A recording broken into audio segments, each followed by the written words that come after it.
నా పేరు అశోక్. నేను సాఫ్ట్వేర్ కంపెనీ నడుపుతున్నాను. ప్రతి సీఈఓ లానే నేను నా ఎంప్లాయీస్తో పెద్ద ఇంటరాక్ట్ అవ్వను. బట్ వాళ్ళ ఎవ్రీ మూమెంట్ అబ్జర్వ్ చేస్తూనే ఉంటా. ఈ రోజు హెచ్ఆర్ డిపార్ట్మెంట్లో అసిస్టెంట్స్ పోస్ట్ కోసం ఇంటర్వ్యూలు జరుగుతున్నాయి. అనుకోకుండా ఆ ఇంటర్వ్యూ చేసే రూమ్ వెనక ఉన్న రిలాక్సింగ్ రూమ్కి వెళ్ళా. ఫైనల్గా ముగ్గురు ఉన్నట్టున్నారు.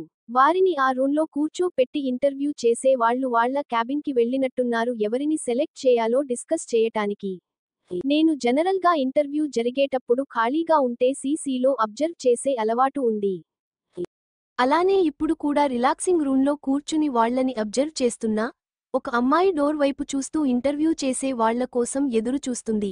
ఆమె పక్కన సీట్లో కూర్చున్న అబ్బాయి అసహనంగా ఫోన్లో చాట్ చేస్తున్నాడు.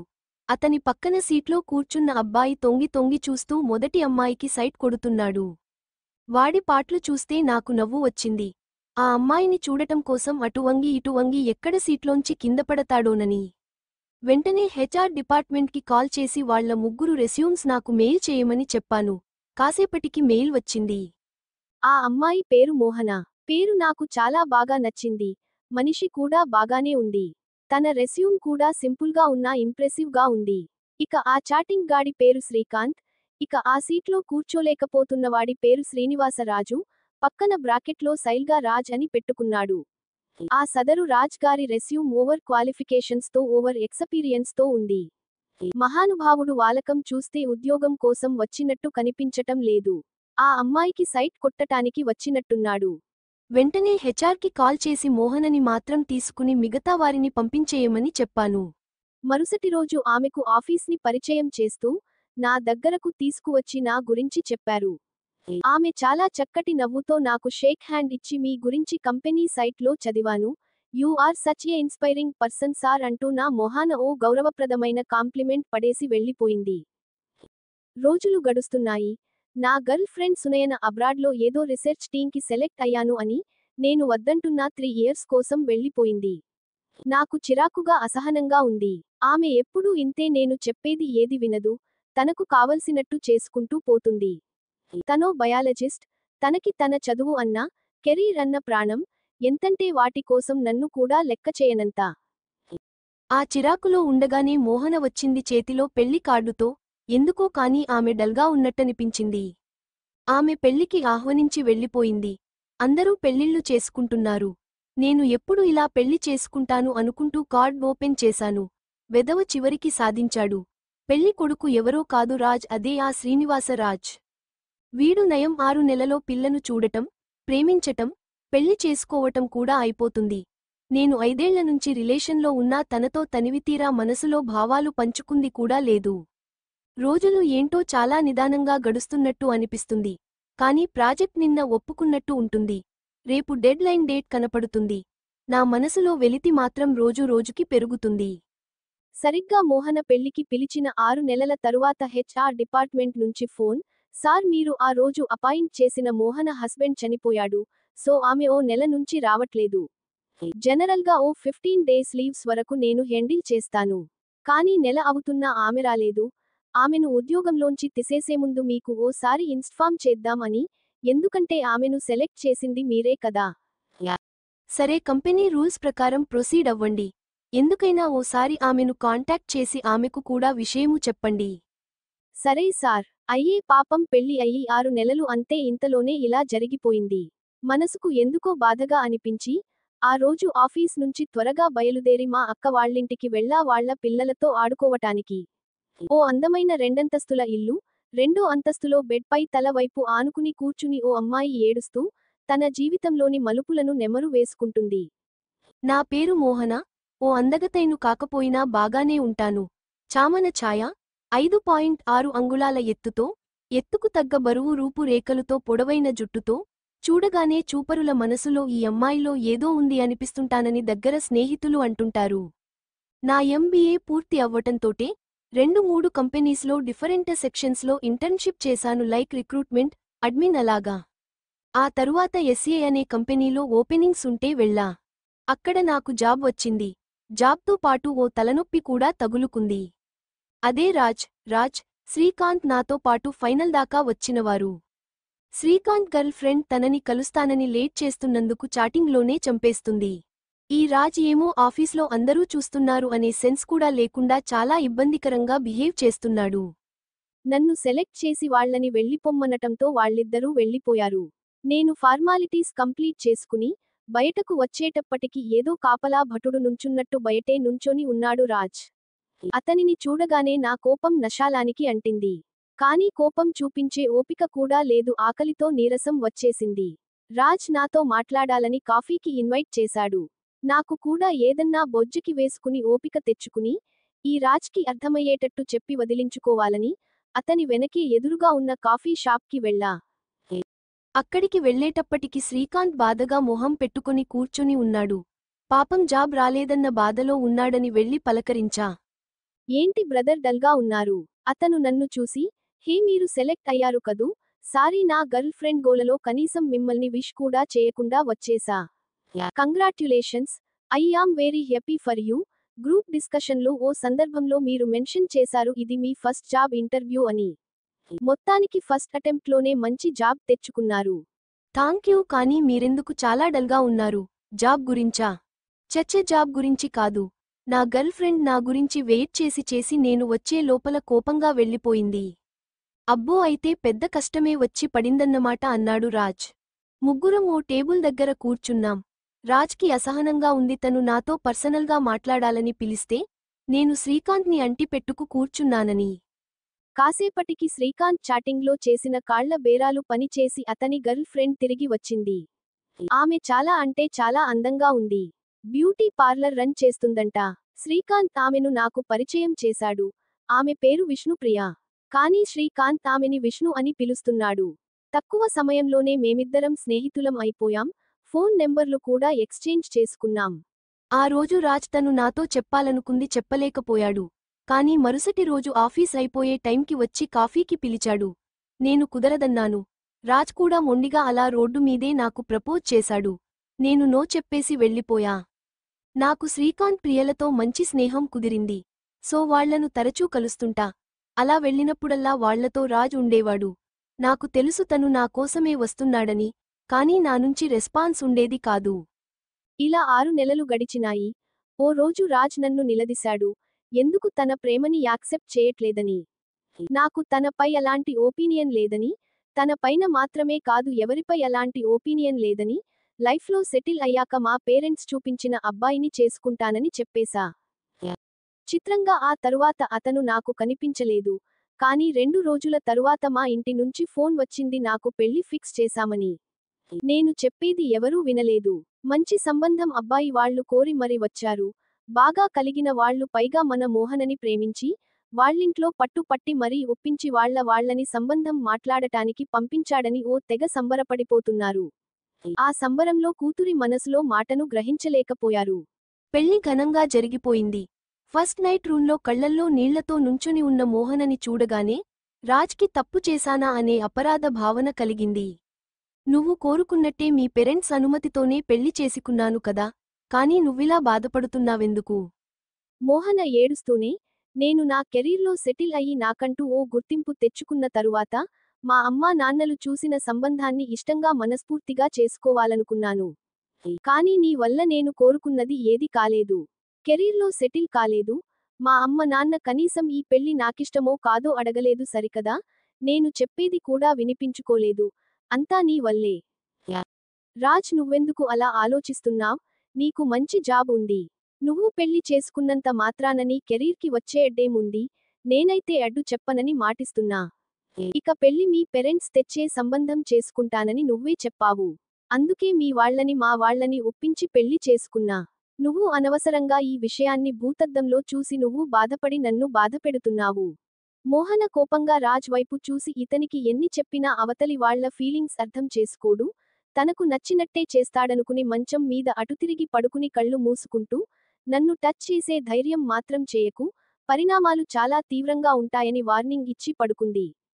తరువాత 4 నెలలు రాజ్ రకరకాల ప్రయత్నాల అనంతరం మోహన కూడా రాజ్ని ఇష్టపడింది అనేకంటే లైఫ్తో కాంప్రమైజ్ అనేది కరెక్ట్ ఏమో.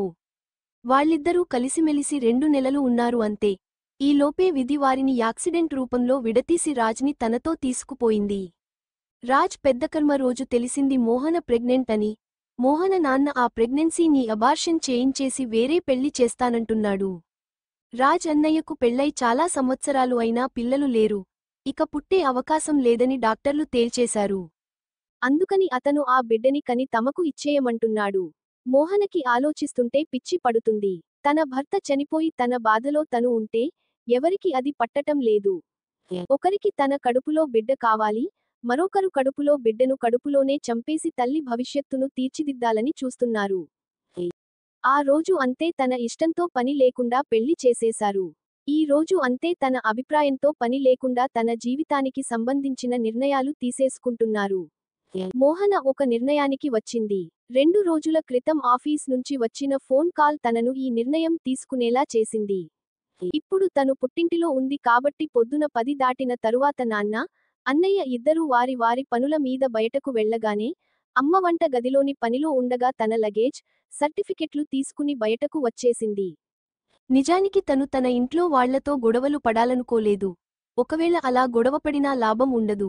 ఇంతకుముందు కూడా తను చెప్పేది వినకుండా తన జీవితాన్ని ఇక్కడిదాకా తీసుకువచ్చారు. అందుకే ఎవరికీ చెప్పకుండా ఇలా బయటకు వచ్చేసింది. ఇంటి నుంచి నేరుగా విష్ణు దగ్గరకు వెళ్లాను. తను నాకు కాస్త ఓదార్పునిచ్చింది. ఓ రోజు తరువాత ఆఫీస్కి వెళ్లాను. అప్పటికే నా జాబ్లో వేరే వాళ్లు జాయిన్ అవ్వటం కూడా జరిగిపోయింది. నేను రిజిగ్నేషన్ ఇస్తే నాకు రావలసిన సెటిల్మెంట్ చేస్తామనటంతో నాకు వేరే దారిలేక రిజిగ్నేషన్ లెటర్ ఇచ్చేశా. వాళ్లు 2 రోజులు ఆగి వస్తే ఫైనల్ సెటిల్మెంట్ చేస్తా అన్నారు. చివరిగా వచ్చేస్తుంటే మా హెడ్ నన్ను పిలిచి వెళ్ళి ఓసారి సీఈఓ సార్ని కలువు, ఆయన ఏదైనా నీ జాబ్ గురించి ఆలోచించగలరేమో, అసలు నిన్ను ఫస్ట్ సెలెక్ట్ చేసింది కూడా ఆయనే. మా హెడ్ మాటలతో నా మనసులో మళ్లీ చిన్న హోప్ మొదలైంది. నేను వెళ్లేటప్పటికి ఆయన ప్రశాంతంగా కూర్చుని ఆయన ముందున్న ల్యాప్టాప్లోకి చూస్తున్నాడు.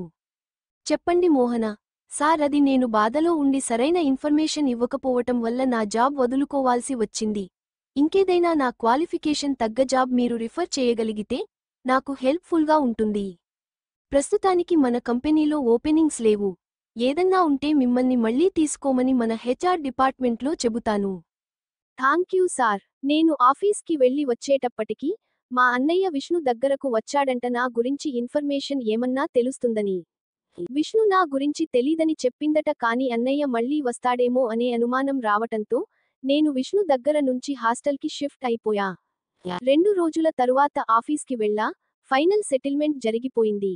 సీఈఓ సార్ నాతో చెప్పినట్టే మా హెడ్కి చెప్పారంట ఓపెనింగ్స్ ఉంటే ఇన్ఫర్మేషన్ ఇస్తాం అనటంతో నా కొత్త ఫోన్ నెంబర్ ఇచ్చేసి బయటకు వచ్చి లిఫ్ట్లోకి వెళ్ళా. అప్పటికే సీఈఓ సార్ లోపల ఉండటంతో విష్ చేసి నుంచున్నా.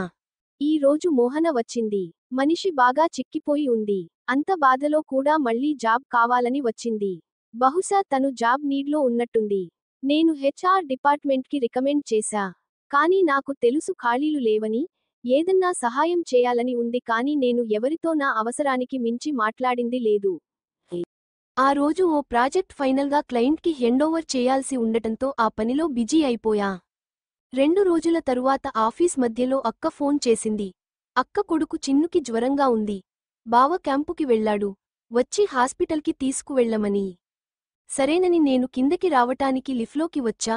వెనకనే మోహన కూడా వచ్చింది. బహుశా లిఫ్ట్లోకి వచ్చేదాకా తను నన్ను గమనించినట్టు లేదు. నన్ను చూడగానే విష్ చేసింది. నేను నవ్వి ఊరుకున్నాను. కిందకి వెళ్ళినాక తను లిఫ్టులోంచి బయటకు వెళుతుంటే అప్పుడు చెప్పా, మోహన రేపు ఒకసారి వచ్చి నన్ను మీటవ్వండి, మీ జాబ్ గురించి మాట్లాడదాం. ఆమె సంతోషంగా సరే సార్ అంది. మరుసటి రోజు ఆఫీస్కి వెళ్లి సీఈఓ సార్ని కలిశాను. ఆయన నన్ను చూడగానే కమాన్ మోహన కూర్చోండి, థాంక్యూ సార్ అని కూర్చున్నాను. సి మోహన, నాకు ఒక పిఏ నీడుంది. మీరు చేయాలనుకుంటే నా పిఏ జాబ్ చేయవచ్చు. నేను ఆలోచనలో పడ్డాను. నేను చేయగలనా అని. పైగా 9 మంత్స్ తరువాత ఖచ్చితంగా ఓ 3 మంత్స్ అన్నా డెలివరీ కోసం లీవ్ తీసుకోవాల్సి వస్తుంది. అప్పుడు ఎలా అని నా ఆలోచన చూసి ఆయన మోహన ఏదైనా ఇబ్బందా అని అడిగారు. నేను నా ప్రెగ్నెన్సీ విషయము అండ్ డెలివరీ లీవ్స్ గురించి చెప్పా. ఆయన ఆశ్చర్యపోయి, మరి ఇంత రిస్క్ తీసుకుని జాబ్ చేయటం ఎందుకు, మీ వాళ్ల దగ్గరకు వెళ్ళిపోవచ్చుగా. నాకెందుకో అబద్ధం చెప్పాలనిపించలేదు. అందుకే మా బావ గురించి, మా నాన్న గురించి చెప్పి నా నిర్ణయం చెప్పా. మరి ఆఫ్టర్ డెలివరీ అంత చిన్న బేబీని వదిలి జాబ్కి ఎలా వస్తావు? ఓ 1 ఇయర్ ఆయాని పెట్టుకుని మేనేజ్ చేస్తే తరువాత బేబీ కేర్ సెంటర్లో జాయిన్ చేయొచ్చు సార్. నా సమాధానాలు ఆయనకు తృప్తికరంగా ఉన్నట్టు ఉన్నాయి. ఆ 3 నెలలు ఆయన మేనేజ్ చేసుకుంటానన్నారు. నాకు కూడా ఇంత త్వరగా ఏ జాబ్ దొరకదు కాబట్టి నేను కూడా జాయిన్ అవుతానని చెప్పి, అప్పుడే అక్కడే ఫార్మాలిటీస్ ఫిల్ చేసేశా. అప్పుడే సార్ని ఓ రిక్వెస్ట్ చేశా, మా వాళ్ళు ఎవరైనా వచ్చి ఎంక్వైరీ చేస్తే నేను ఇక్కడ లేనని చెప్పించమని. ఆయన అందుకు ఒప్పుకున్నారు. ఓ నెల తరువాత ఓ రోజు చీకటి పడినాక, రాజ్, నేను ఉండిన ఇంటికి వెళ్లి సామానంతా తీసేసుకుని, ఇంటి ఓనర్కి డబ్బులు ఇచ్చేసి వచ్చి విష్ణు వాళ్ళింటి పైన పెంట్ హౌస్లో పెట్టించా. నిజంగా కష్టంలో ఉన్నప్పుడు మన మనసునెరిగి మనకి తోడుగా ఉండేవారే నిజమైన స్నేహితులు. నా విషయంలో విష్ణు, శ్రీకాంత్ ఇద్దరూ అటువంటి మంచి స్నేహితులు. వాళ్ళిచ్చిన ఓదార్పు సపోర్ట్ నన్ను నేను కోల్పోకుండా సహాయపడుతుంది. ఇప్పుడు సీఈఓ సార్ని అశోక్ సార్ అంటున్నా. మ్యాక్సిమం నా డ్యూటీ ఆయన ఇంటి నుంచే స్టార్ట్ అవుతుంది. సో రోజు నేను వాళ్ళింటికి వెళతా. ఎందుకో నాకు అశోక్ సార్ వాళ్ళమ్మ గారికి నేను నచ్చినట్టు లేను. ఆవిడ నన్ను చిరాకుగా చూస్తున్నారేమో అనిపిస్తుంటది. సార్ వాళ్ళది పెద్ద బంగ్లా, పనివాళ్లు కూడా చాలా మందే ఉంటారు. ఇంటి కాంపౌండ్లోనే వెనక వైపు పనివాళ్ల క్వార్టర్స్ ఉంటాయి. అక్కడ అంతా పెద్ద పెద్ద చెట్లు ఉంటాయి. ముందు వైపు చిన్న చిన్న చెట్లు, ఓ వైపు కార్ పార్కింగ్ ఏరియా, మరోవైపు స్విమ్మింగ్ పూల్, కాస్త పచ్చిక మైదానం ఉంటాయి. అశోక్ సార్ గారి అమ్మగారు బృంద మేడం మొదట్లో నన్ను చూసి ఏదో అనుకున్నట్టున్నారు. నెలలు పెరిగే కొద్దీ నా పొట్ట పెరుగుతుండటంతో ఓ రోజు నన్ను స్టడీ రూంకి పిలిపించి, నా గురించి అడిగారు. నేను జరిగింది మొత్తం చెప్పేటప్పటికీ, ఆవిడ బాధపడి నిజానికి మీ బావ, మీ నాన్న ఆలోచనలలో తప్పు లేదు. వారి వైపు నుంచి వారి ఆలోచన కరెక్టే, కానీ అది నువ్వు అంగీకరిస్తేనే కరెక్ట్ అవుతుంది. లేకపోతే రాంగ్ అవుతుంది. నీ ఆలోచన ఇలా ఉన్నప్పుడు బలవంతంగా నీ బిడ్డని లాక్కుంటాం అనటమో లేక చంపేస్తాం అనటమో తప్పు మాత్రమే కాదు, నేరం కూడా అవుతుంది. సరే, నువ్వు ఇలాగే ధైర్యంగా జీవితంలో ముందుకు అడుగు వేయి. నీకు ఎటువంటి సహాయం కావాలన్నా నేను చేస్తాను. థాంక్ యూ మేడం అన్నాను. నేను మోహన గురించి ఏదో అనుకున్నా కానీ తనో పర్ఫెక్షనిస్ట్. తను నా పిఏగా వచ్చినప్పటి నుంచి నా వర్క్ని చక్కగా ఆర్గనైజ్ చేస్తుంది. తను ప్రెగ్నెంట్ కదా, తనకు సహజంగానే హెల్త్ ఇష్యూస్ ఉంటాయి. కానీ తను తనని హెల్తీగా ఉంచుకుంటూ, నా వర్క్ని చక్కగా చేస్తుంది. తనని జాబ్లోకి తీసుకున్నందుకు నేను గర్వపడేలా తను వర్క్ చేస్తుంది. తనకి 9th మంత్ వచ్చింది. తన హాస్టల్ వార్డెన్ తనతో బేబీ ఉండేందుకు హాస్టల్ రూల్స్ ఒప్పుకోవని తనని వెకేట్ చేయమంటుందని, తను ఉండటానికి ఇల్లు వెతుక్కోవటానికి ఓ రోజు లీవ్ కావాలని అడిగింది. నేను 2 రోజుల తరువాత తీసుకోమన్నాను. కానీ అదే రోజు రాత్రి మేము వస్తున్న కారుని ఎదురుగా వస్తున్న బైక్ గుద్దబోయింది. కానీ డ్రైవర్ అది గుర్తించి కార్ని సడెన్గా పక్కకు తిప్పటంతో, కార్ పక్కన ఉన్న డివైడర్కి గుద్దుకుని ఆ ఫోర్స్కి బ్యాక్ సైడ్ పైకి లేచి కింద పడింది. ఆ అదురు వల్ల మరియు ముందు సీట్ పొట్టకు తగలటం వల్ల మోహన నొప్పికి మెలికలు తిరిగిపోతుంది. నాకేం జరిగిందో అర్థమయ్యేటప్పటికి మోహన నొప్పి తట్టుకోలేక అమ్మా అంటూ పెద్దగా ఏడుస్తుంది. నేను తేరుకుని ఏం జరిగిందో అర్థమయ్యి డ్రైవర్ని వెంటనే కార్ని హాస్పిటల్కి పోనిమ్మన్నాను. కార్ ఇంజిన్ డామేజ్ అయినట్టులేదు. డ్రైవర్ స్టార్ట్ చేయగానే స్టార్ట్ అయింది. 10 నిమిషాలలో హాస్పిటల్ ముందు ఉన్నాం. డాక్టర్స్ జరిగింది కనుక్కుని ట్రీట్మెంట్ స్టార్ట్ చేశారు. కాసేపటికి ఓ లేడీ డాక్టర్ బయటకు వచ్చి డెలివరీ అయ్యేటట్టు ఉంది. మీరు ఫార్మాలిటీస్ ఫిల్ చేసి మినిమం అమౌంట్ పే చేస్తే డెలివరీ స్టార్ట్ చేస్తాం అన్నది. ఎక్కడైనా ఏమో కానీ హాస్పిటల్లో డబ్బు గలగలలాడించనిదే మనిషి బాధ వినపడదు డాక్టర్లకి. నేను సరేనని డబ్బు కట్టటానికి కౌంటర్ దగ్గరకు వెళ్ళా. ఇంతలో మా డ్రైవర్ వచ్చి సార్ ఏం చేస్తున్నారు సార్? హాస్పిటల్ వాళ్ళు మనీ కట్టందే ట్రీట్మెంట్ స్టార్ట్ చేసేలా లేరు, అందుకే మనీ కడుతున్నా. లేదు సార్, కంపెనీలో ప్రతి ఎంప్లాయ్కి హెల్త్ కార్డ్ ఉంటుంది. ఆవిడ బ్యాగ్లో చూడండి ఆ కార్డ్, ఆధార్ కార్డ్ ఇవ్వండి చాలు, వాళ్లే డీటెయిల్స్ ఫిల్ చేసుకుంటారు అనటంతో నేను నా తెలివికి నవ్వుకుని, డ్రైవర్ ఇచ్చిన ఆమె బ్యాగ్లో హెల్త్ కార్డ్ ఆధార్ కార్డ్ వెతికి కౌంటర్లో ఇచ్చి, నేను ఆ కంపెనీ ఓనర్ని అని చెప్పటంతో వాళ్లే ఫార్మాలిటీస్ అన్నీ కంప్లీట్ చేసి, అప్లికేషన్లో సైన్ కోసం నా దగ్గరకు తెచ్చారు. నేను గార్డియన్ అని ఉన్న దగ్గర సంతకం చేశా. కాసేపటికి ఓ నర్స్ నా వెనక నుంచి సార్ అని పిలిచింది. నేను వెనక్కు తిరగగానే నా చేతిలో పింక్ కలర్లో ఉన్న బొమ్మలాంటి బేబీని క్లాప్స్లో చుట్టి నా చేతిలో పెట్టి వెళ్ళిపోయింది. అంత చిన్న బేబీని నా చేతిలో చూడగానే నాకు భయం వేసింది. చేతులు చిన్నగా వణుకుతున్నాయి. ఎక్కడ పడేస్తానో అని గబగబా వెళ్లి పక్కనే ఉన్న చైర్లో కూర్చున్నా. అక్క పిల్లలిద్దరూ పుట్టినప్పుడు నేను చదువుకోసమని లండన్లో ఉన్నా, వాళ్ళు కొంచెం పెద్ద అయినాక వచ్చా. ఇదే మొదటిసారి ఇంత చిన్న బేబీని ఇంత దగ్గరగా చూడటం. టెన్షన్ గా ఉండటం వల్ల అనుకుంటా బ్రీతింగ్ భారంగా ఉంది. ఆ క్యూటీ పై చిన్నగా కళ్ళు తెరవటానికి ప్రయత్నిస్తుంది. కానీ హాస్పిటల్లో వెలుగుతున్న లైట్ వెలుతురుకి కళ్ళు తెరవలేక బుజ్జి చేతులతో మొహం మీద రుద్దుకుంటూ నాలుకతో పెదాలు చీక్కుంటుంది. అది చూడగానే టెన్షన్ భయం పోయి నవ్వు వచ్చింది. ఇంతలో మెడిసిన్ కోసం వెళ్లిన డ్రైవర్ తిరిగివచ్చి అయ్యే ఇంత చిన్న బేబీని మీరు ఎత్తుకున్నారా? మీకు రాదు చూడండి తల ఎలా వెనక్కి వాలుతుందో ఇటు ఇవ్వండి నేను ఎత్తుకుంటా, అని అతను తీసుకున్నాడు. నేను అతని చేతిలోని బేబీని చూస్తున్నా, ఇంతలో మళ్ళీ పక్కన నుంచి సార్ అనే నర్స్ పిలుపుతో ఏంటి అని విసుగ్గా ఆమె వైపు తిరిగా. అంతే మళ్ళీ నా చేతులలో ఇంకో బేబీని పెట్టి ట్విన్స్ పుట్టారు సార్, మొదటి ఇచ్చింది గర్ల్ బేబీ ఇప్పుడు ఇచ్చింది బాయ్ బేబీ అని వెళ్ళిపోయింది. నేను, డ్రైవర్ ఒకరి మొహం ఒకరం చూసుకుని చిన్నగా నవ్వుకుని, పక్కనే ఉన్న చైర్లో కూర్చొని మా డ్రైవర్ చూపించినట్టు ఎత్తుకోవటానికి ప్రయత్నిస్తున్నా. ఇంతలో డాక్టర్ డెలివరీ రూమ్ నుంచి బయటకు రావటంతో మా డ్రైవర్ ఆమె దగ్గరకు వెళ్లాడు. మేడం మోహన గారికి ఇప్పుడు ఎలా ఉంది? నాకు అప్పుడు గుర్తుకు వచ్చింది పిల్లల్ని చూసి ఎక్సైట్ అవుతూ అసలు మోహన విషయము మర్చిపోయానని. డాక్టర్ తను బాగానే ఉంది, కానీ పొట్టకి దెబ్బ తగలడం వల్ల అలాగే పైకి ఎగిరి మళ్లీ సీట్లో పడడం వల్ల పొట్టకి మరియు నడుముకి దెబ్బలు తగిలాయి, దానికి తోడు నార్మల్ డెలివరీ చేయటంతో ఆ పెయిన్ ఇంకా ఎక్కువ అయి ఉంటుంది. తనకి మినిమం 3 మంత్స్ పూర్తి రెస్ట్ అవసరం. అలాగే రెగ్యులర్ చెకప్కు వస్తూ ఇచ్చిన మెడిసిన్ క్రమంతప్పకుండా వాడితే తను త్వరలోనే పూర్తి నార్మల్ అయిపోతుంది. డైవర్ ఆమెకు థాంక్స్ చెప్పాడు. ఆమె మా ఇద్దరినీ చూసి ఆమెను చూసుకోవటానికి ఎవరినన్నా లేడీస్ని పిలిపించండి, అప్పటిదాకా మా నర్స్ హెల్ప్ చేస్తుంది అని చెప్పి వెళ్ళిపోయింది. కాసేపటికి ఓ నర్స్ వచ్చి సార్ పేషెంట్ డ్రెస్ మార్చాలి ఆమె క్లోత్స్ తెప్పించండి అని చెప్పి వెళ్ళిపోయింది. నాకైతే ఆ నర్స్ని చూస్తే పిచ్చి కోపం వస్తుంది. సంబంధం లేని పనులన్నీ నాకే చెబుతుంది. వెళ్ళిపోతున్న ఆమెను డ్రైవర్ ఆపి ముందు రూమ్ ఇస్తే బేబీస్ని పడుకోపెట్టి మీరు చెప్పినవి తెస్తాం అనటంతో, ఆల్రెడీ రూమ్ అలాట్ చేశారు, పేషెంట్ని ఫ్రెష్ చేసినాక తెస్తాం మీరు బేబీస్ని తీసుకుని వెళ్ళండి అని రూమ్ నెంబర్ చెప్పటంతో మేము ఆ రూమ్కి వెళ్ళాం. ఆ రూంలో 2 ఉయ్యాలలు ఉండటంతో పిల్లలని ఉయ్యాలలో వేశాం. క్యూటీ పై పడుకుంది కానీ బుడ్డ డ్రాకులా గాడు దించితే చాలు ఏడ్చి నా రక్తం తాగేస్తున్నాడు. అప్పటికే టైం నైట్ 11 అవ్వటంతో నాకు నిద్ర వచ్చేసి పడుకోవాలనిపిస్తుంది. పాపం డ్రైవర్ వెళ్లి వచ్చే లోపల నేను కాసేపు పడుకుంటాననుకున్నాడు. ఈ డ్రాకులా గాడు వదిలితేగా. చివరికి డ్రైవర్ ఇలా కాదని సర్ మీరు పడుకోండి అని వాడ్ని తీసుకున్నాడు. నేను పడుకోగానే నా పై బోర్లా పడుకోబెట్టాడు. ఈ గ్యాప్లో డ్రైవర్ చెవికి చిల్లు పెట్టాడు. డ్రాకులా గాడు మాత్రం నా పై చేరగానే ఏడుపు ఆపేశాడు.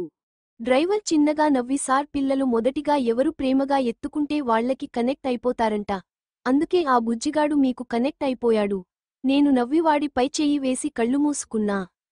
కాసేపటికి డ్రైవర్ వచ్చి లేపాడు. సార్ మోహన గారిని తెస్తున్నారు. నేను నర్స్తో మాట్లాడాను రాత్రికి ఆమె చూసుకుంటుంది. తెల్లవారిన తరువాత మోహనగారు చూసుకుంటారు. ఇప్పుడు మనం వెళదాం రండి సార్. హా సరే అని బెడ్ మీద నుంచి లేచేసరికి బుల్లి డ్రాకులా లేచి ఇంతింత కళ్ళేసుకుని అశోక్ని చూస్తున్నాడు. అది చూడగానే అశోక్ బిక్కమొహం వేశాడు. డ్రైవర్ నవ్వుకుని పర్లేదు సార్ మేడం వస్తే ఏడవడు, వాళ్ళమ్మ దగ్గరకు వెళ్ళిపోతాడు అనేటప్పటికి కాస్త రిలాక్స్ అయ్యాను. నిజంగానే మోహన రాగానే ఆమె దగ్గరకు సైలెంట్గా వెళ్ళిపోయాడు. ఆమె మాకు థాంక్స్ చెబితే, డ్రైవర్ తన పొరపాటు వల్లే ఇలా జరిగిందని సారీ చెప్పాడు. పిల్లల్ని వదిలి వెళుతుంటే ఏదో వెలితిగా ఉంది. కళ్ల ముందు క్యూటీపై క్యూట్గా కదలటం, డ్రాకులా దించితే ఏడవటం, ఎత్తుకోగానే ఏడుపు ఆపేసి వాడి బుజ్జి చెయ్యి మొత్తం నోట్లో దోపుకోవాలని ట్రై చేయటం, అది వల్ల కాక బొటన వేలితో సరిపుచ్చుకుని తన గుండెలపై బోర్లా పడుకోవటం, ఇవే సంఘటనలు మాటిమాటికి గుర్తుకు వస్తున్నాయి. రాత్రి అంతా వాళ్ల ఆలోచనలతోనే ఎప్పటికో నిద్రపోయాడు. మరుసటి రోజు డ్రైవర్ ఏదో చెప్పబోతుంటే, ముందు హాస్పిటల్కి పోనీ ఒకసారి పిల్లల్ని చూసి వెళదాం. నేను అదే అడుగుదాం అనుకున్నాను సార్ అని కార్ స్టార్ట్ చేశారు. వీళ్లు రూమ్ దగ్గరకు వెళ్లేటప్పటికి ఫోన్ స్పీకర్లో పెట్టి శ్రీకాంత్తో మాట్లాడుతూ, బేబీస్ డైపర్ చేంజ్ చేస్తుంది మోహన. ఆ ఫోన్ కాల్ సారాంశం ఏంటంటే, శ్రీకాంత్ బెంగుళూరులో జాబ్ చేస్తున్నాడు. పోనీ మోహనని శ్రీకాంత్ వాళ్ల ఊరిలో వాళ్ల అమ్మవాళ్లని ఒప్పించి పంపిద్దామన్నా మోహన అంతదూరం ట్రావెల్ చేయకూడదని డాక్టర్ తేల్చేసింది. హైదరాబాద్లో ఇల్లు వెతుకుతుంటే ఇంటి ఓనర్స్ ఓ ఒంటరి ఆడపిల్ల, అందులో డెలివరీ అయి నేరుగా ఇంట్లో జాయిన్ అవ్వటానికి వస్తుందంటే అనుమానించి ఇల్లు అద్దెకు ఇవ్వటం లేదని శ్రీకాంత్ ఫ్రెండ్స్ తేల్చేశారు.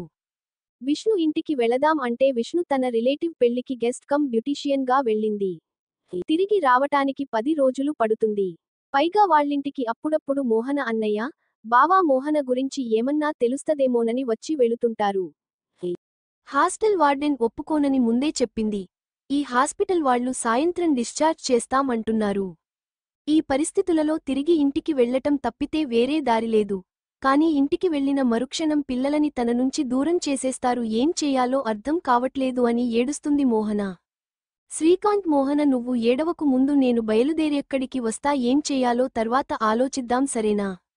అదంతా విన్న అశోక్కి పిల్లలని ఎవరో తీసుకువెళ్ళిపోతారు అనే విషయము నచ్చలా. అందుకే ఎప్పుడూ ఎవరి విషయంలో చూపించని చొరవని మోహన విషయంలో చూపించాడు. నేను తనని నా ఇంట్లో ఉండే సర్వెంట్ క్వార్టర్స్లో ఉండమని ఆఫర్ ఇచ్చా. ఆమెకు దానికి ఎలా స్పందించాలో అర్థం కాలేదు. మీకు మీ పిల్లలకు ప్రొటెక్షన్ అవసరం. అలాగే ఆ తరువాత కూడా పిల్లలని చూసుకోవటానికి ఆయా కావాలి. అటువంటి ఫెసిలిటీస్ అన్నీ మా బంగ్లాలో దొరుకుతాయి. అలాగే మీరు వర్క్లో పర్ఫెక్ట్ ఉంటారు.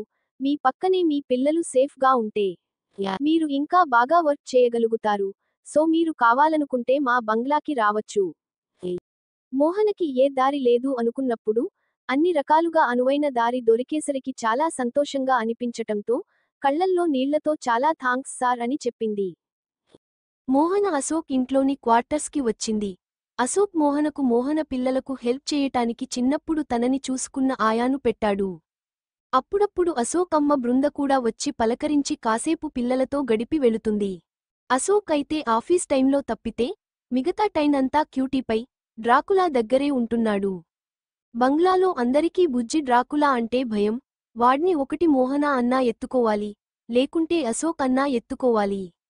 లేకపోతే వాడి ఏడుపుతో బంగ్లాకి భూకంపం తెప్పిస్తాడు. అశోక్కి క్యూటీపై అంటే చాలా ఇష్టం, సౌమ్యంగా ఉంటుందని. అందుకని క్యూటీపైని ఎక్కువగా ఎత్తుకోవటానికి చూస్తుంటాడు. మన డ్రాకులాకి అది నచ్చదు.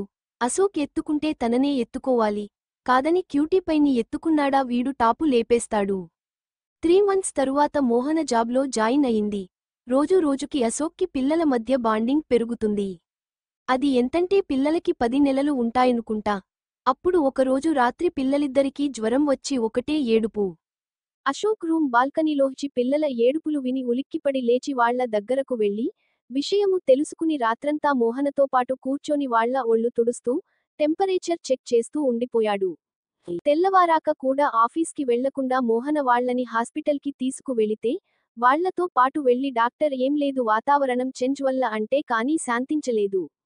వాళ్ల ఫస్ట్ బర్త్ డే మోహన తను చేసుకుంటాను అన్నా కూడా వినకుండా తనే చేసేశాడు. వాళ్లకిప్పుడు 2 ఇయర్స్. పిల్లలిద్దరి విషయంలో తన నిర్ణయమే ఫైనల్ అన్నట్టు ప్రవర్తిస్తున్నాడు అశోక్. ఆ విషయంలో మోహన బృంద ఇద్దరూ అసంతృప్తిగా ఉన్నారు. మోహన అశోక్కి పిల్లల మీద ఉన్న ప్రేమ ఎంత దూరం వెళుతుందోనని భయపడుతుంది. అలా అని ఆ ఇంట్లోంచి బయటకు వెళదాం అంటే తన అన్నయ్యకు కానీ బావకు కానీ దొరికితే పరిస్థితి ఏంటని ఆలోచించి ఆగిపోవాల్సి వస్తుంది. బృందకి మోహన పరిస్థితి అర్థం అవుతుంది. అశోక్ని కంట్రోల్ చేయలేకపోతుంది. ఒక్కోసారి పిల్లలతో ఆడి ఆడి అక్కడే చిన్న పిల్లాడిలా నిద్రపోతాడు. అప్పుడు మోహన వచ్చి తనకి చెబితే తను వెళ్లి నిద్రలేపి ఇంట్లోకి తీసుకొస్తుంది. ఇలా కాదు, నువ్వు అక్కడకు వెళ్లకు, నీ దగ్గరకే పిల్లలని తెచ్చుకుని ఆడుకో అంటే వాళ్లని తెచ్చి వాళ్లు నిద్రపోయిందాక తన దగ్గరే ఉంచుకుంటాడు. పోనీ నిద్రపోయినాకన్నా ఇస్తాడా అంటే అదీ లేదు. వాళ్లని మీదేసుకుని కిందేసుకుని తను నిద్రపోతాడు. పాపం అశోక్ని ముట్టుకొని పిల్లలని విడదీసి తీసుకు వెళ్లటానికి మోహనకి ఇబ్బంది అయ్యి మళ్లీ బృందని పిలుస్తుంది. ఇలా ఉండగా మోహన అశోక్ ఇంట్లో ఉంటూ అతని దగ్గరే వర్క్ చేస్తుందని తెలుసుకుని రాజ్ అన్నయ్య వెంకటేశ్వరరాజు బంగ్లా దగ్గరకు వచ్చి గేట్ దగ్గర వాచ్మెన్తో గొడవపడుతుంటే అప్పుడే కార్లో ఆఫీస్కి వెళుతున్న అశోక్ మోహన అది చూసి కార్కి వెంకటేష్ అడ్డుపడటంతో కార్ దిగి బయటకు వచ్చారు. వెంకటేష్ మోహన గురించి అశోక్ గురించి అసభ్యకరంగా మాట్లాడి ఇక నీకు పిల్లలతో పనేంటి, నా తమ్ముడి కొడుకును నాకిచ్చేయ్ అని గొడవ చేస్తుంటే అప్పుడే అక్కడికి బ్లాక్ ఆడి కార్ వచ్చి ఆగుతుంది. అక్కడున్న వాళ్లందరూ ఎవరిది ఆ కార్ అని చూస్తుండగానే అందులోంచి సునయన దిగింది. వాచ్మెన్ ని చూసి అతను అంత అల్లరి చేస్తుంటే అవతలికి తోసేయకుండా ఏంటలా చూస్తున్నావ్ అని అరిచేసరికి వాచ్మెన్ వెంకటేష్ని అవతలికి తీసుకువెళ్లాడు. మోహన కళ్లల్లో నీళ్లతో సార్ నాకు ఈ రోజు లీవ్ కావాలి అని అడిగింది. అశోక్ సరేననటంతో లోపలికి వెళ్లిపోయింది. సునయన రావటంతో అశోక్ కూడా ఆఫీస్కి సెలవు పెట్టి సునయనతో కలిసి లోపలికి వచ్చాడు. బృంద, సునయన ఒకరినొకరు విష్ చేసుకుని కాసేపు మాట్లాడిన తరువాత అశోక్ సునయనను తీసుకుని మోహన ఇంటికి వెళ్లి మోహనను పరిచయం చేశాడు. మోహన సునయన మాట్లాడుకుంటుంటే ఇక లోకంతో సంబంధం లేనట్టు పిల్లలతో ఆటలలో పడిపోయాడు. ఆ రోజు సాయంత్రం దాకా అక్కడే ఉండి వెళ్లిపోయింది సునయన. ఆ తరువాత రోజు ఆఫీస్కి వెళ్లి కలిసింది అశోక్ని. ప్లేస్ మారింది కానీ అశోక్ మాటలలో మార్పు రాలేదు. ఆ మరుసటి రోజు ఇద్దరూ కలిసి షాపింగ్కి వెళ్లారు. అక్కడ అదే పరిస్థితి. ఎంతసేపు కిడ్స్ వేర్ టాయ్స్ సెక్షన్లలోనే టైమంతా గడిపేస్తున్నాడు. ఇంటికి వచ్చేటప్పటికి కిడ్స్ ఐటమ్స్తో కార్ మొత్తం నింపేశాడు. అలా సునయన వారం రోజులు గమనించింది అశోక్ని. చివరికి ఓ నిర్ణయానికి వచ్చి అశోక్ని ఓ కాఫీ షాపుకి పిలిచింది. సునయన అశోక్ మన పెళ్లి అయినాక మనం హనీమూన్కి ఎక్కడికి వెళదాం అంది. స్విట్జర్లాండ్ వెళదాం, అక్కడ స్నో బావుంటుంది. అశోక్ నో అలా ఎలా స్నోలోకి వెళతాం? క్యూటీపై డ్రాకులాకి జలుబు చేస్తుంది. వేరే ఇంకేదైనా ప్లేస్ చెప్పు. ఏం మాట్లాడుతున్నావ్ అశోక్? మనం హనీమూన్కి వెళుతూ వాళ్లనెందుకు తీసుకువెళతాం? ఎందుకంటే అశోక్కి ఏం మాట్లాడాలో తెలీలేదు. కాని తను పిల్లల్ని వదిలి హనీమూన్కే కాదు ఎక్కడికి వెళ్ళలేడు. ఏం ఆలోచిస్తున్నావ్ అశోక్? ఆ ఇద్దరు పిల్లలు లేకుండా నువ్వు ఎక్కడికి రావా? అశోక్ తలదించుకున్నాడు. నాకు అర్థమయింది అశోక్, నువ్వు ఆ పిల్లలు లేకుండా ఒక్క ఇంచ్ కూడా కదలవని. కానీ మన పెళ్లి తరువాత అది సాధ్యపడుతుందా? నాకు పిల్లలు పుట్టాక కూడా నువ్వు ఆ ఇద్దరినీ ఇంతే ప్రేమగా దగ్గరకు తీసుకుంటే నేను మౌనంగా ఉండగలనని అనుకుంటున్నావా? నేను బృంద ఆంటీని వాళ్ల గురించి అడిగా. ఆంటీ నాకు మొత్తం చెప్పారు. నీకు వాళ్లకి మధ్యలో ఉంది ఏదో చిన్నపాటి ఎట్రాక్షన్ కాదు, కొద్ది రోజులు ఒకరికొకరు దూరంగా ఉంటే పోతుందనుకోవటానికి. మీ మధ్య ఉంది ఎఫెక్షన్. ఎన్ని రోజులైనా, సంవత్సరాలు అయినా పోదు. మనసులో చెరగని ముద్ర వేస్తుంది. జీవితాంతం తీరని వ్యధని మిగులుస్తుంది. వద్దు సునయన, పిల్లలు నాకు దూరం అవుతారనే మాట అనవద్దు. నేను అది భరించలేను. నాకు పిల్లలు కావాలి. పిల్లలు మాత్రమే కావాలి. వాళ్లకోసం ఏం చేయటానికైనా నేను సిద్ధమే, కానీ పిల్లల నుంచి దూరంగా ఉండమని మాత్రం చెప్పొద్దు. అయితే ఏమైనా చేస్తావా అశోక్? చేస్తా చెప్పు. అయితే మోహనని పెళ్లి చేసుకో. ఏం మాట్లాడుతున్నావ్ సునయన? అలా చేస్తే మరి నీ పరిస్థితి? సునయన నవ్వి చూసావా? నేనేమో నువ్వు పిల్లలని నాకంటే ఎక్కువ ప్రేమిస్తున్నావని సింపుల్గా మోహనని పెళ్లి చేసుకోమన్నా, నువ్వేమో మరి నీ పరిస్థితి ఏంటని అంటున్నావు. కాని నేను నిన్ను ప్రేమించినాను, నిన్ను కాకుండా వేరే వాళ్లని నేను పెళ్లి చేసుకోలేను అనలేదు. అంటే మనిద్దరం లవ్లో ఉన్నాం అనే భ్రమలో ఉన్నాం. కాని ఎప్పుడూ ఒకళ్ళ అభిప్రాయాలకి ఇంకొకళ్ళు, ఒకళ్ళ ఇష్టాలని ఇంకొకరు, ఒకళ్ళ నిర్ణయాలకి ఇంకొకరు విలువ ఇచ్చుకుందే లేదు. అవేవీ లేకుండా మనది ప్రేమే కాదు. అసలు అంత దూరం ఎందుకు? నీకు పిల్లలా నేనా అంటే నువ్వు క్షణం కూడా ఆలోచించకుండా పిల్లలని ఎంచుకుంటావు, అవునా కాదా? అశోక్ అవును అన్నట్టు తల ఊపాడు. అటువంటప్పుడు మన మధ్య ప్రేమ ఎక్కడ ఉంది? మనం పెళ్లి గురించి ఆలోచించటానికి. అదే నువ్వు మోహనని చేసుకుంటే తనకి తన పిల్లలకి ప్రొటెక్షన్ ఉంటుంది. పిల్లలకి తండ్రి దొరుకుతాడు. ఎప్పటికీ పిల్లలు నీతోనే ఉంటారు. ఇంకా నేను వచ్చిన రోజు ఒకతను మోహన గురించి, నీ గురించి అసహ్యంగా మాట్లాడాడు. ఇక మీదట అలాంటివి ఉండవు. అలాగే పెళ్లి వల్ల పిల్లల మీద నీకు హక్కు ఉంటుంది. అప్పుడు అలాంటి వాళ్లను ఎక్కడ ఉంచాలో అక్కడ ఉంచొచ్చు. అశోక్కి సునయన చెప్పిందంతా నిజమనిపిస్తూ ఉంటే, ఇక పిల్లలు తన దగ్గరే ఉంటారనే ఆలోచనే మరో మాట లేకుండా మోహనతో పెళ్లికి ఓకే చెప్పేశాడు. అదే ఈ తొందరే వద్దంది. పెళ్లంటే పిల్లలు మాత్రమే కాదు, భార్య కూడా ఉంటుంది. నువ్వు మోహనని మనస్ఫూర్తిగా భార్యగా స్వీకరించాలి. అందుకు ఓకే అయితేనే నేను తనతో మాట్లాడతా. అశోక్ ఓ అరగంట ఆలోచనలో పడ్డాడు. ఓసారి మోహన గురించి ఆలోచించాడు. మనిషి మనసు ఎంత మంచిదో చూడటానికి కూడా అంత అందంగా కనిపిస్తుంది. ఎప్పుడూ తన లిమిట్స్ క్రాస్ చేసి బిహేవ్ చేయలేదు. తన బాధలు వెళ్లబోసుకుని తీర్చమని అడగలేదు. తనే తన వల్ల జరిగిన పొరపాటును సరిదిద్దుతూనో, పిల్లలు తన దగ్గరే ఉండాలని స్వార్థంతో సహాయం చేశాడు. ఆమె ఒక ఉద్యోగం తప్పితే తన నుంచి ఏమీ ఆశించలేదు. ఇన్నేళ్ల పరిచయంలో. అవును, నాకు తన కంటే బెస్ట్ లైఫ్ పార్ట్నర్ దొరకదు అనుకుని సునయన వైపు తిరిగి నేను మోహనని పెళ్లి చేసుకోవటానికి అన్ని విధాలుగా మనస్ఫూర్తిగా అంగీకరిస్తున్నాను అని ఆనందంగా చెప్పాడు. మరుసటి రోజు సాయంత్రం ఇంటిబయట పిల్లలతో ఆడుతున్న మోహన దగ్గరకు సునయన వచ్చి పిల్లలని పనివాళ్లకు ఇచ్చి అశోక్ దగ్గరకు తీసుకువెళ్లమంది. సునయన తనతో ఏదో మాట్లాడటానికి వచ్చిందని అర్థమై, మోహన రండి లోపల కూర్చుని మాట్లాడుకుందాం అని పిలిచింది. సునయన నేరుగా పాయింట్లోకి వస్తూ, అంతకు ముందు అశోక్తో మాట్లాడిందంతా చెప్పింది. మోహన ఇబ్బందిగా సార్ని నేను పెళ్లి చేసుకోవటం ఏంటండి? అందులో తప్పేముంది మోహన? అశోక్కి పిల్లలు కావాలి, నీకు మీ వాళ్ల నుంచి ప్రొటెక్షన్ కావాలి. నువ్వు మళ్ళీ పెళ్లి చేసుకున్నావు, నీ భర్త నీ పిల్లలను అంగీకరించారు అంటే, మీ నాన్న వాళ్ళు నీ నుంచి పిల్లలను విడదీయాలి అనుకోరు. అలాగే ఈ పెళ్లి వల్ల అశోక్కి పిల్లలపై లీగల్గా హక్కు వస్తుంది. సో మీ అత్తింటి వాళ్ళు ఏం చేయాలని చూసినా అశోక్ లీగల్గా పోరాడి నీ పిల్లలను నీకు దూరం కాకుండా చూడగలడు. అది మాత్రమే కాదు, పిల్లలని పక్కన పెడితే అశోక్కి నువ్వుగా కూడా నచ్చావు. తను నిన్ను పెళ్లి చేసుకోవటానికి మనస్ఫూర్తిగా అంగీకరించాడు. నువ్వు ఒకసారి అశోక్ గురించి ఆలోచించి చూడు. తను ఒక భర్తగా నీకు సరిపోడు అనుకుంటే చెప్పు, ఈ విషయము ఇక్కడితో వదిలేస్తా. మోహన ఆలోచనలో పడింది. అశోక్ మనిషి చాలా మంచివాడు. ఆడపిల్లల పట్ల చాలా మర్యాదగా నడుచుకుంటాడు. అసలు పిల్లలకు అతనికి మధ్య బంధం ఏర్పడటానికి ఒక రకంగా తన పరిస్థితులే కారణం. తనకి హెల్ప్ చేయటం కోసం వచ్చి పిల్లలకు దగ్గర అయ్యాడు. ఇప్పుడు పిల్లలకు దూరంగా ఉండలేక బాధపడుతున్నాడు. ఎన్నోసార్లు ఆఫీస్లో కాని ఇంట్లో పిల్లల వల్ల కాని దగ్గరగా ఉండే సందర్భాలు చాలా వచ్చినాయి. కాని ఒక్కసారి కూడా తన వైపు తప్పుడు దృష్టితో చూడలేదు. ఆయనను రిజెక్ట్ చేయటానికి ఒక్క కారణం కూడా లేదు, తను అతని పక్కన సరిపోతుందా లేదా అనే సంశయం తప్ప. అదేం లేదు మోహనా, మీరిద్దరూ మేడ్ ఫర్ ఈచ్ అదర్. మీ పరిస్థితుల వల్ల మీకు అలా అనిపిస్తుంది అంతే. అది కాదండి బృంద మేడం ఏమంటారో. ఆంటీ గురించి నాకు వదిలేయ్, నేను చూసుకుంటా. నీకైతే అశోక్ని పెళ్లి చేసుకోవటం ఇష్టమేగా. మోహన నవ్వి నాకు ఇష్టమే అంది. హమ్మయ్య, పెళ్లి కొడుకు పెళ్లి కూతురు ఒప్పుకున్నారు, సగం పెళ్లి అయిపోయినట్టేనని మోహన దగ్గర నుంచి బృంద దగ్గరకు వెళ్ళింది. బృంద పిల్లలతో అశోక్ బంధం పెరుగుతున్నప్పుడే ఇటువంటి రోజు ఒకటి వస్తుందని ముందే ఊహించి ఉండటం వల్ల పెద్ద కష్టపడకుండానే ఆమె ఓకే చెప్పింది. ఓ మంచి రోజు చూసి మోహన వాళ్ళ అమ్మా నాన్నకి కూడా విషయము చెప్పి, అందరి సమక్షంలో ఆనందంగా మోహన అశోక్ 3 ముళ్లతో వారికి పిల్లలపై గల ప్రేమ సాక్షిగా ఒకింటివారయ్యారు. ఆ తరువాత సునయనకు చెప్పినట్టు ఇద్దరూ కలిసి ప్రేమగా ఒక్కటై, బృంద కోరిక మేరకు క్యూటీ పైకి, బుజ్జి డ్రాకులాకి ఓ చిట్టి ఏంజెల్ ని గిఫ్ట్ గా ఇచ్చారు.